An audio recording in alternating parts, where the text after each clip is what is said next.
Buenas tardes, queridos radioyentes. Esta tarde tenemos con nosotros a Amelia Repeto, actriz, directora y docente de teatro. Buenas tardes. Hola Yolanda, ¿cómo estás? Gracias por invitarme.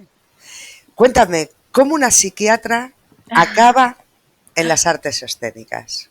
Bueno, es una historia larga que espero que no lleve todo el tiempo, pero te voy a hacer un resumen. Yo estaba estudiando, para hacer psiquiatría antes hay que estudiar medicina y estaba terminando la carrera de medicina y se me ocurrió comenzar un taller de teatro con mis veintipoquitos años porque hice la carrera realmente, bueno, en tiempo y forma, porque era una carrera que había hecho por mandato sobre todo y bueno, y me anoto en un curso de teatro para probar, digamos, como un hobby, como cualquier persona que se anota en un taller de teatro como hobby. Cuestión es que fui a ese taller de teatro y me enamoré del teatro y al poco tiempo, a los 3 meses de estar haciendo un curso pequeño en un centro cultural, un amigo, era hace muchísimos años, ¿no? Cuando no había tanto, no había Google, bueno, había Google, pero no era como ahora que todo está no había smartphone, no había nada.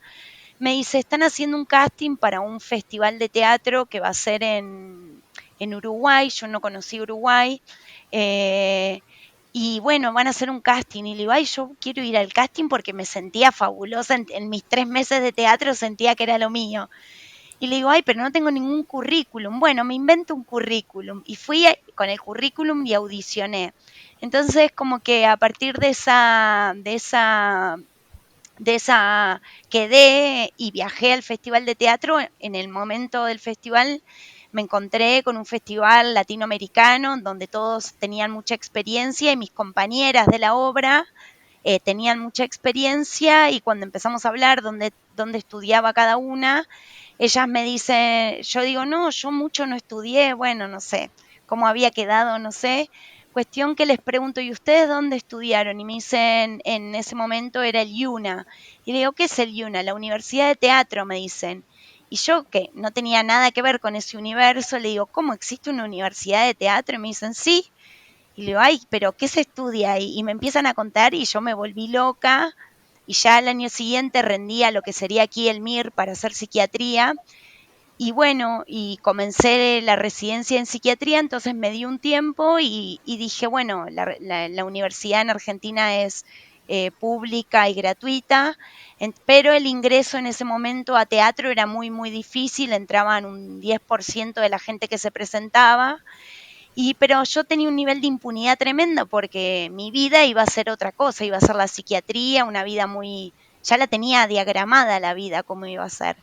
Entonces, finalmente hago el ingreso a la Universidad de Teatro y yo siempre digo que la puerta de la universidad, ahí entré a la universidad, era primero rendir 5 materias, si pasabas esas materias pasabas un monólogo delante de un tribunal y de todas las que estaban rindiendo ahí y pasé finalmente la universidad, que entraban menos de un 10%, por suerte, porque también tenía mucha impunidad, que siempre digo a las alumnas que vienen, digo, de no perder esa alegría y esa potencia y ese desparpajo que tiene uno al principio al hacer teatro, no perderlo porque te da, la afirmación que te da es no estar neurotizada con eso, te da una potencia escénica tremenda y bueno, yo creo que toda la vida el teatro había sido un poco lo mío, solamente que no me había encontrado porque no era algo que si bien lo había hecho en la escuela y todo, no era algo que era parte de mi vida ni de mi idiosincrasia, toda mi vida era muy estructurada. Entonces finalmente hice la Universidad de Teatro y la Universidad de Teatro me conectó con la escena porteña y la escena porteña a lo largo del tiempo me fue tomando y mi vida de psiquiatra, terminé la psiquiatría, ejercí años de psiquiatra, pero finalmente no fue que un día dije, listo, termino, la dejo aquí, sino que el teatro me fue absorbiendo, absorbiendo y entonces empecé en la docencia, empecé como ayudante de cátedra en mi propia universidad, luego rendí examen para ser jefa de trabajos prácticos en mi universidad de arte, en la Universidad de Arte, que era pero en la rama de audiovisuales para dirigir actores y actrices, para los directores y directoras de cine como jefa de trabajos prácticos, y así la vida fue virando y fui finalmente dejando la psiquiatría y dedicándome al teatro, y siempre en mi vida de psiquiatra llevaba el teatro a la psiquiatría, y en mi vida de creadora escénica, no tanto como actriz, bueno, creo que empecé a llevar la salud mental al teatro y a fusionar estas dos convivencias que hay en mí, que pensaba que había sido una pérdida de tiempo, pero finalmente hoy lo miro retrospectivamente y no ha sido una pérdida de tiempo, al contrario. eh, el teatro tiene mucho de salud mental y de comportamiento, de la mente, ¿no? Y bueno, entonces no fue para nada una pérdida del tiempo, al contrario.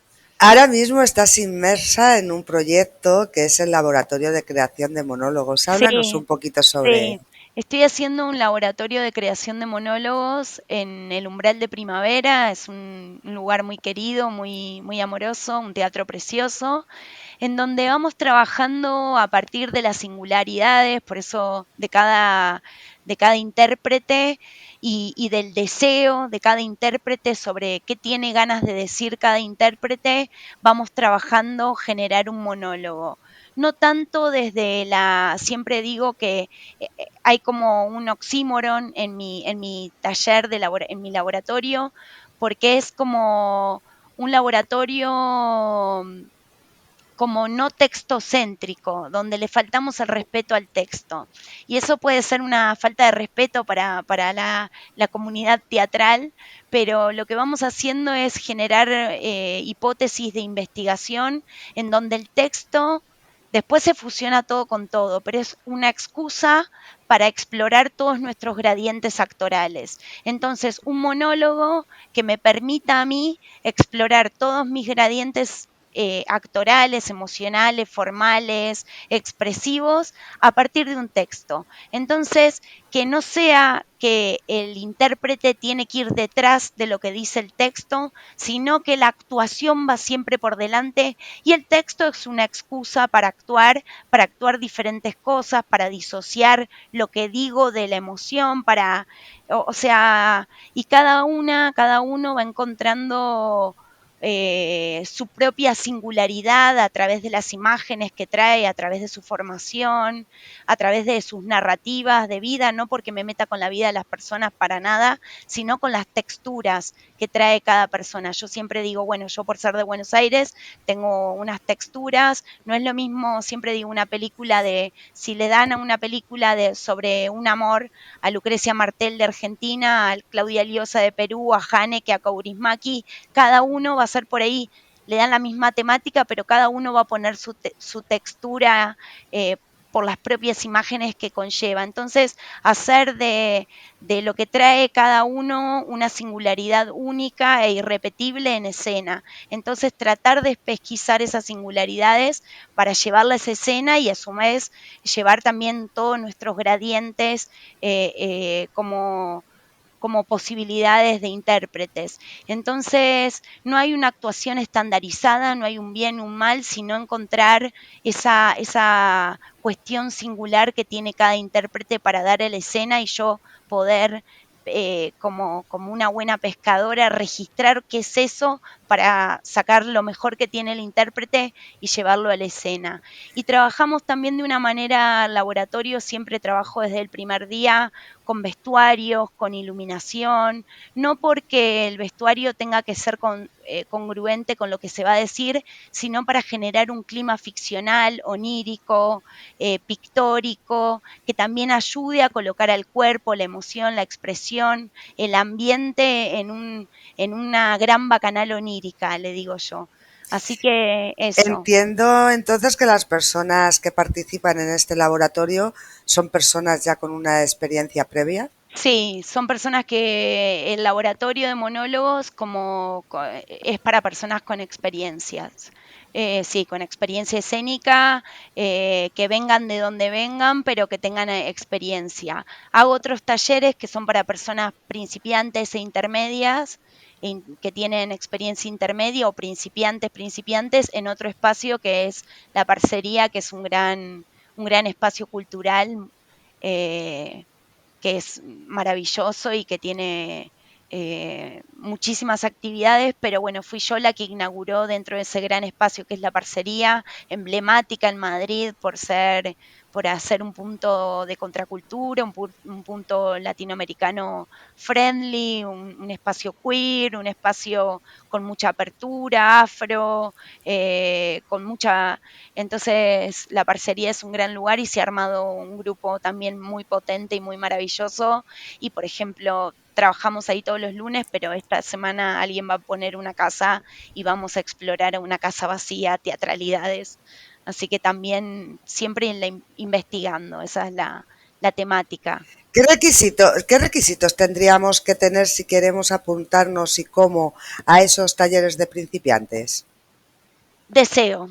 Ese es el principal requisito, tener deseo de actuar y tanto el de monólogos, tener deseo de tener ganas de crear un texto que lo pueden crear ahí trabajando asociación libre o mucho deseo de algo que puede ser, yo digo, todo se puede actuar, en Argentina decimos hasta la guía telefónica se puede actuar, las que somos un poco más viejas, pero bueno, el antiedipo de Deleuze y Guattari se puede actuar, todo se puede actuar si hay deseo de actuar.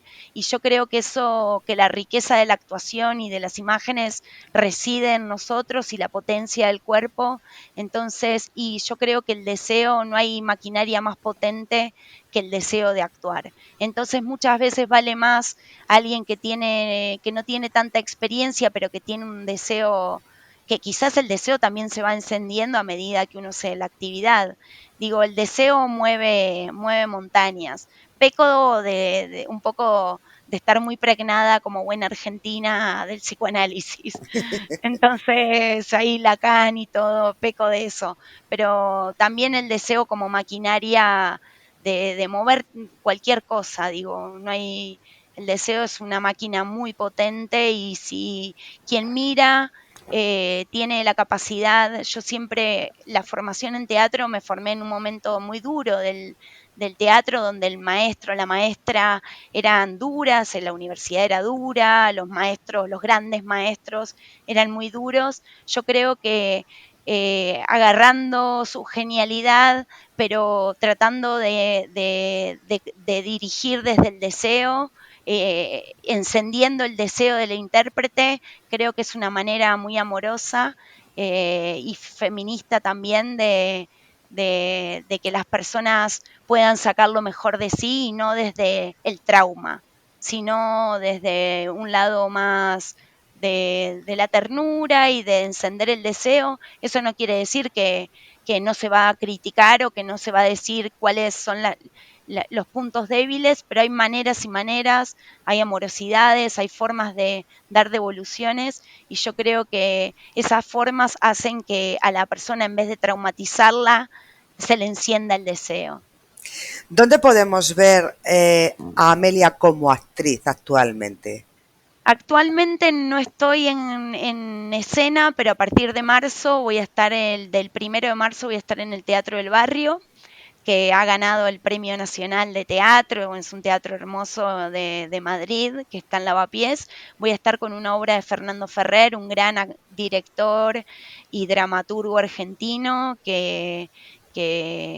bueno, que tengo el gusto de estar en su obra. Y después también voy a volver con el Romance de la Negra Rubia, que es una obra que estuve haciendo en el Umbral de Primavera. Estamos viendo dónde vamos a volver, pero probablemente volvamos. Si están atentos a mis redes, lo voy a publicar. Y como creadora hice mi última pieza en el Reina Sofía, así que viendo que se pueda repetir esa obra, que fui directora, no, no participé, pero fui directora. Háblame un poquito de lo que presentaste en el Reina Sofía. Bueno, en el Reina Sofía gané una residencia artística que se llamaba Tejidos Conjuntivos, que duró hasta ahora, hasta octubre. empezó en enero de 2024 y acaba de terminar. E hice una pieza que constaba, digamos, que dialogaba con el arte contemporáneo y constaba de una instalación escénica, una performance y otra instalación escénica con cine en 16 milímetros, con una película que hice, y toda la pieza era una gran performance.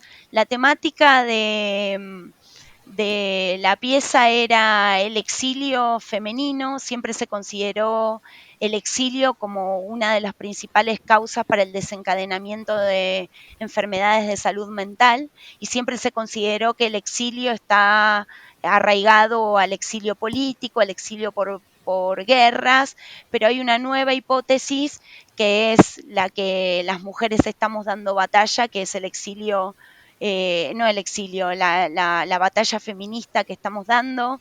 Lamentablemente crecen los femicidios, crecen la violencia de género, y entonces la hipótesis mía era tomar documentos de mujeres que hayan migrado, sí, por ahí sin enunciar qué es lo que les había pasado, y de eso hice un disco de vinilo que formó parte de la primera instalación escénica.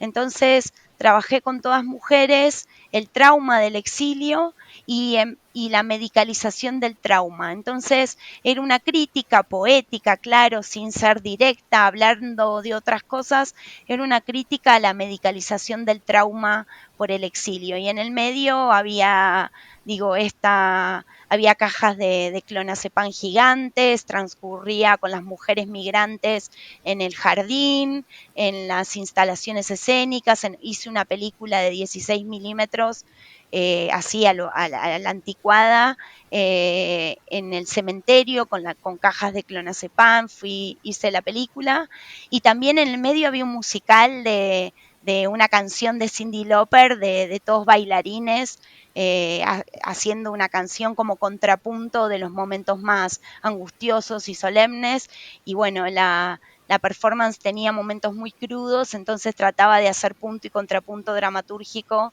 sobre esa temática, que era migración femenina, salud mental, trauma, medicalización del trauma, también una crítica a la psiquiatría, pero no una crítica directa enunciada, sino una crítica poética. O sea que finalmente lo que hiciste fue fusionar tus dos carreras. Sí, también. Y la primer pieza que hice en el Reina Sofía se llamó Artificio para atravesar la psicosis, que era sobre documentos tomados en un pabellón psiquiátrico de una cárcel de Ceiza, de Argentina, una cárcel de máxima seguridad en la cual trabajé 4 años y dictaba clases de teatro ahí, dormía ahí, era un programa de derechos humanos. De esos 4 años tomé documentos, hice una performance, una conferencia performática que era con archivos y filmación y yo en escena, dialogando, metiendo cumbia, bailando, y después una performance site specific que era parte de la misma pieza, en donde toda la gente con máscaras de animales se metía en una sala de aislamiento psiquiátrica, y ahí empezaban los documentos tomados de la psicosis, pero en el medio aparecía cumbia y los performances se iban activando con toda la gente ahí metida y nadie sabía quién era quién porque todos tenían máscaras como si fuese un gran carnaval medieval. Entonces estaban entre la gente, los performers. Después tuve la suerte de hacer esa performance en el Festival de Tara y ahí trabajar con personas que sí habían vivido el encierro de salud mental o el encierro de cárcel. Entonces también era interesante porque tomaba un nivel de peligrosidad escénica muy atractiva la segunda parte de la pieza, que era site specific, y la primera parte de la pieza era más delirante, era muy graciosa, pero muy angustiante a la vez, porque yo contaba mi experiencia en la cárcel, de haber estado y dormido en la cárcel durante 4 años, una vez por semana, pasaba 48 horas cada semana, dentro de esa cárcel de máxima seguridad en el pabellón psiquiátrico, y entonces de eso hice una narrativa, una ficción realidad, un, como rasgos de biodrama, pero con ficción, y bueno, así fue. También ahí fusionaba las dos artes, digamos. ¿Cómo podemos ponernos en contacto contigo si queremos acceder a estos talleres? Me pueden dejar un WhatsApp que digo mi móvil, si querés, y Sí. también mis redes sociales. Mi móvil es, apunten, es 666-137-644. Y como locutora que no soy, voy a repetirlo. 666-137-644. Y mi Instagram, que es lo que uso, no tengo TikTok porque ya soy pues mayor. Mi Instagram es amelia.repeto con 2T, @amelia.repeto con 2T. Así es mi Instagram. Pues Amelia, muchísimas gracias por habernos atendido esta A tarde. vos, Yolanda, por ser amorosa y bueno, eso. Y si te parece, Gracias seguimos en contacto para cuando en marzo me has dicho. en Eh, marzo y para cuando vuelva la negra rubia también avisarte a ti bueno, y a tu producción y todo. pues perfecto, te emplazo para volver a vernos en esa fecha. Gracias. Gracias a Un ti. saludo a vos y a todas las personas que hacen posible este espacio y estoy muy agradecida, un poco nerviosa, pero muy agradecida. Gracias a ti. A vosotros, Adiós. vosotras, queridas y queridos radioyentes, como siempre, muchísimas gracias por estar al otro lado. Mi nombre es Yolanda López.